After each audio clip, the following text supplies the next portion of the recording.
Bonjour et bienvenue dans cette nouvelle vidéo. Si c'est votre première fois ici, n'oubliez pas de vous abonner pour ne rien manquer de nos prochaines vidéos. C'est la Révélation, 1840 milieu des années 1850. Chaque jour je découvre quelque chose que je n'avais jamais vu auparavant. Il faut avoir une âme d'enfant pour regarder le monde comme s'il renaissait sans cesse. Claude Monet. 1. Une naissance discrète dans la capitale. Claude Monet naît le 14 novembre 1840, au numéro 45 de la rue Laffitte, dans le 9e arrondissement de Paris. Issu d'une famille modeste, il est le second fils de Claude Adolphe Monet et Louise Justine Aubray. Son père est commerçant en épicerie, sa mère chanteuse amateur et cultivée. Bien que né à Paris, Monet n'y passera que les toutes premières années de sa vie.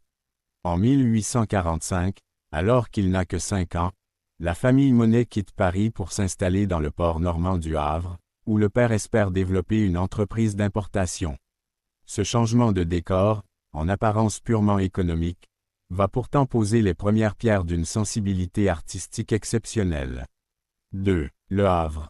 Un port, un ciel, une lumière. Le Havre, au milieu du 19e siècle, est une ville de contraste. Port industriel en plein essor, elle bruisse de voies, de navires, de grues, de marchandises venues du monde entier. Mais pour l'enfant Claude, ce tumulte urbain n'est qu'un arrière-plan. Ce qui le fascine, c'est ce que d'autres ne voient pas. Les nuances infinies du ciel, les reflets instables de la mer, la manière dont la lumière caresse les façades au crépuscule. Dès son plus jeune âge, Monet développe une attention presque mystique à ces éléments. Il observe le ballet des nuages, les tons changeants du jour, les miroitements sur les vagues, avec un regard avide. Il ne s'agit pas simplement de voir, mais de ressentir. Le monde ne lui apparaît pas comme une chose figée, mais comme une danse de couleurs et de souffles. Les vastes horizons, les plages à perte de vue, les falaises d'Étretat visibles au loin.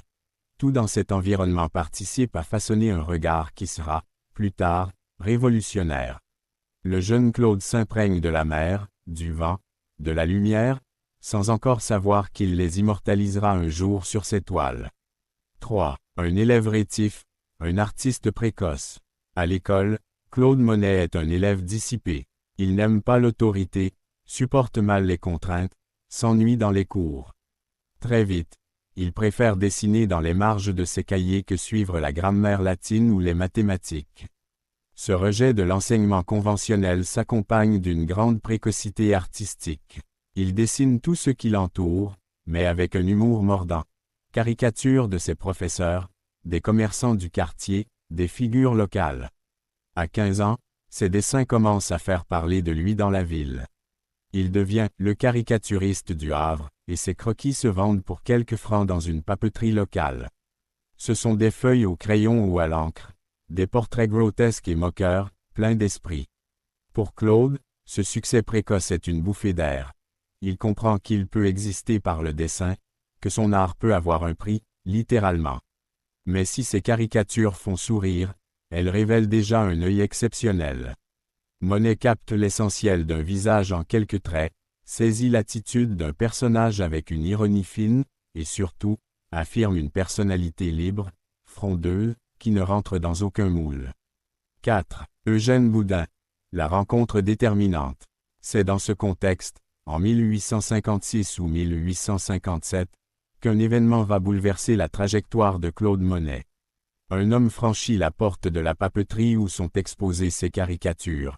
Eugène Boudin, peintre normand reconnu, originaire de Honfleur. Il achète quelques dessins, puis demande à rencontrer leur auteur. À la surprise de Claude, Boudin ne rit pas de ses œuvres. Ne les critique pas non plus. Il lui parle d'autre chose. Il l'invite à regarder autrement.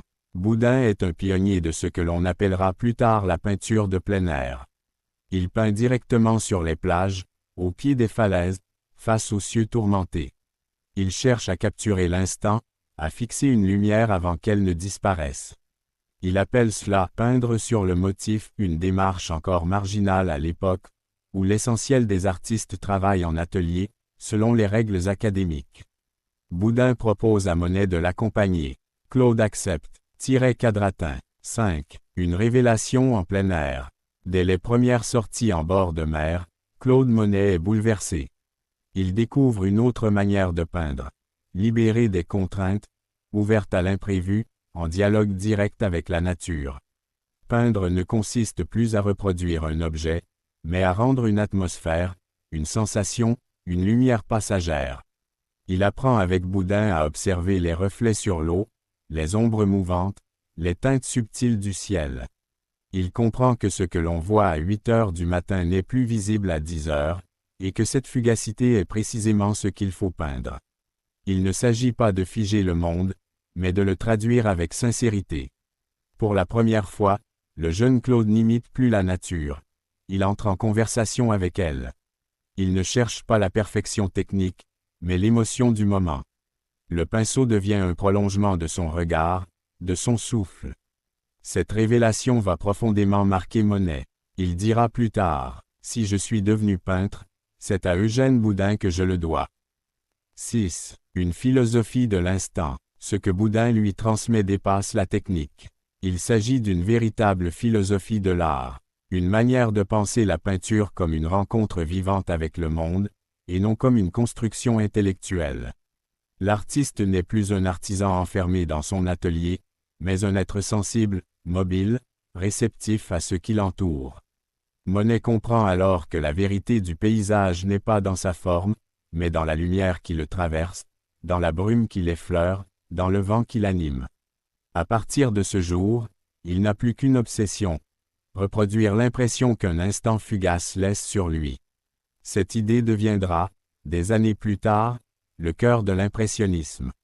Mais déjà, elle vit en lui, confusément, passionnément. 7. Une jeunesse déjà habitée par l'art. À 17 ou 18 ans, Claude Monet n'est plus un enfant. Il est un jeune homme habité. Il peint de plus en plus souvent avec Boudin, puis seul. Il s'installe parfois sur les digues, parfois sur les hauteurs des falaises, carnet en main. Il expérimente, il ose, il cherche. Sa famille, notamment son père, ne comprend pas cette orientation. On préférerait le voir reprendre l'épicerie familiale ou faire des études plus sérieuses. Mais Claude tient bon, il a trouvé son chemin, et rien ne semble pouvoir l'en détourner. 8. Fin d'un chapitre, début d'un combat. Ainsi s'achève l'enfance de Claude Monet, non dans une salle de classe, ni dans les salons parisiens, mais sur les rivages battus du Havre, dans le silence du matin, face au fracas discret des vagues, le regard perdu dans les ciels normands. Il n'a pas encore 20 ans, mais il sait déjà que peindre, ce ne sera pas représenter, ce sera ressentir. Et c'est de ce regard, formé par le vent, la mer et la lumière, que naîtra, bientôt, une révolution. Merci beaucoup d'avoir regardé cette vidéo jusqu'à la fin. Si vous l'avez aimée, n'oubliez pas de liker, commenter et partager. Votre soutien est très précieux. Encore merci.